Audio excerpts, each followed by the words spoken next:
Wali ini ada yang bersembunyi dengan penampilannya yang biasa-biasa aja. Dan saya sudah sering mengatakan walinya sufi itu soleh-soleh Pak, pakai serban, mungkin pakai kopiah, penampilannya soleh lah. Itu wali sufi. Ada wali namanya wali majzub, kayak Wan Sekhan. Jadi Wan Sekhan itu bukan sufi, jangan disebut beliau sufi, enggak, dia enggak sufi. Maka tidak ada tarekat sufi yang membuat orang seperti Wan Sekhan. Itu namanya wali majzub. Wali yang kalbunya, ruhnya ditarik oleh Allah Subhanahu wa taala dari cinta dunia menjadi hanya cinta kepada Allah. Maka orang cinta kan kasmaran. Orang kasmaran ya seperti orang gila, tapi bukan gila. Yang faham nggak akan nyebut dulu pikiran.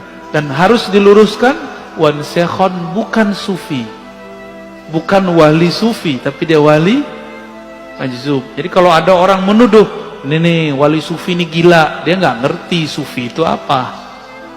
Wali sufi itu kayak Abah Anom, Tajul Arifin, ya. Kayak Abah Sekumpul, kayak Mbah Asrori dan ayahnya Mbah Ishak. Mbah siapa lagi nih?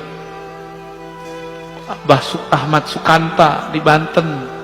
Nah, itu wali sufi namanya.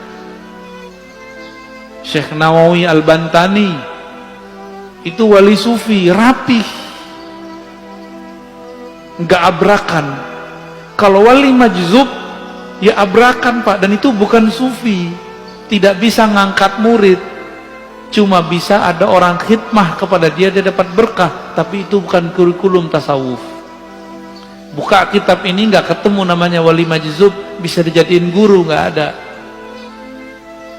Jadi seperti Wan Sekhan itu tidaklah dapat bisa dijadikan mursyid. Beliau asik dengan mahabbahnya, nggak bisa. Gimana orang mau berguru kepadanya? Jadi itu bukan wali apa sufi, tapi wali apa? Wali majzub.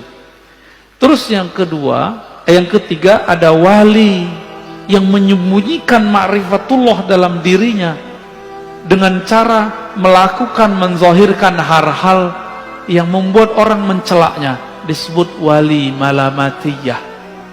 Ini tersebut dalam kitab Imam Ahlus Sunnah Al-Imam Suhrawardi, kitabnya Awariful Ma'arif, murid dari Syekh Abdul Qadir Al-Jilani yang disepakati ketasawufannya, kesufiannya. Malamatiyah ini kalau dia ketemu dengan orang yang satu channel dengannya, baru dia tunjukkan baju kewaliannya. Tapi kalau di depan orang-orang biasa kayak kita ini, dia tunjukin yang aneh-aneh Pak, yang kira-kira kita nggak akan mengira kalau dia menyimpan ma'rifatullah di kolbunya. Masa si wali begini gitu, masa si wali pakai celana pendek misalnya gitu Pak. Itulah kalam Ibnu Athaillah Sakandari dalam kitab Ibnu Athaillah, subhana man satara sirral khususiyah bizuhuri al-bashariyah. Sungguh hebat Allah, Allah sembunyikan agen-agen ma'rifatnya dalam rupa sisi manusiawi. Kadang pedagang kelontong, mungkin dia seorang sopir angkot, sopir Grab, siapa tahu, wallahu alam. Bukan berpenampilan kayak kiai, kayak ustadz. Jadi kalau wali sufi mirip sama kiai. Kalau majzub ya suka-suka dia abrakan. Wali malamatiyah seperti kisah Nabi Musa dan Nabi Khidir. Nabi Khidir menunjukkan maksiat Pak di depan Nabi Musa, benar nggak? Maka antum nggak akan kuat ketemu wali malamatiyah, bisa kafir, mending nggak ketemu. Masalahnya di akhir zaman begini, wali-wali ini kan susah diketahui, dan besar kemungkinan wali al-ghaus di akhir zaman nanti malamatiyah. Nabi Musa aja gagal Pak, tapi dianggap berhasil dengan syafaat dari Allah. 3 kali dia ingkar, bener gak? Nabi Musa bisa ingkar, loh kita siapa? Kita bukan Nabi Musa. kalau Allah tidak menakdirkan kita bisa terima, tidak membantu rohani kita bisa nggak kenal tuh sama wali Malamatiyah ini. Wali Malamatiyah ini punya trauma dengan iblis. Iblis itu dulu namanya Azazil, bertambah ilmu ma'rifatullah karena dia beramal ribuan tahun, bertambah ujub. Dia merasa mendapatkan pengetahuan, bertambah ujubnya, bertambah sombongnya. Supaya tidak terjadi itu, supaya orang tidak mengkultuskan dia, wali Malamatiyah ini menghancurkan karakter-karakter sisi kesolehannya, supaya orang nanti menghujatnya. Di saat ada orang menghujatnya, disitulah dia kemudian tidak ujub. Itu Malamatiyah. Itu bukan sufi loh ya. Jadi yang sufi yang pertama aja. Kecuali si Malamatiyah sudah diperbaiki oleh Allah lahirnya, baru dia nanti persis kayak sufi. Kapan itu kita nggak tahu ya.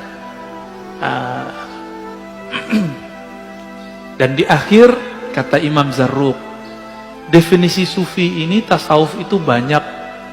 Tablugh nahwal alfain. Beda imam, beda pengalaman. Kira-kira ada sekitar 2000 definisi tasawuf. Namun semuanya berpulang kepada satu hal. As-sidqut tawajjuh ilallah. Kesungguhan, kejujuran, kebenaran bertawajuh menghadapkan diri kepada Allah. Jadi itulah awal dari doa iftitah, wajjahtu wajahiyah. Itulah tasawuf. Supaya mencapai wajjahtu bisa jutaan cara. Itulah namanya tarekat sufi. Jadi tarekat sufi itu bagaimana koneksi si hamba saat mengatakan wajjahtu wajahiyah. Tadi waktu baca doa iftitah nyambung nggak kepada Allah? Enggak kan? Karena belum punya torikotnya, ya, belum punya sidqut tawajuh. Lisannya ngomong, kolbunya nggak ngikut. Yang disebut sidik, lisan mengatakan wajah tuh, kolbunya langsung berkiblat kepada Allah Subhanahu wa Ta'ala. Berdasarkan itu kata beliau, apapun kata orang tentang kezindikan tasawuf itu bersumber dari kebodohan mengenai hakikat tasawuf, ya. Jadi tolong sama-sama kita luruskan pemahaman ini. Ya, kira-kira itu.